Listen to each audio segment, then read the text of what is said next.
సత్యనారాయణదేవం వందేహం కామదం ప్రభుం లీలయా వితతం విశ్వం యేన తస్మై నమో నమః ఇతి ప్రార్థనా.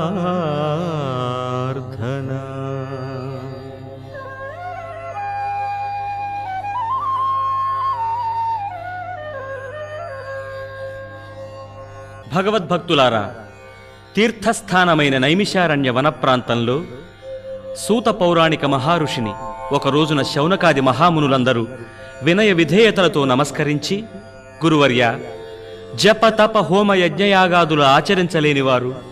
వర్షానికి చలికి ఎండకి ఓర్పులేని మానవులు, సంసార బంధంలో చిక్కి వ్యామోహంతో పలుబాధలు అనుభవిస్తూ మోక్షమనే గట్టుకు చేరలే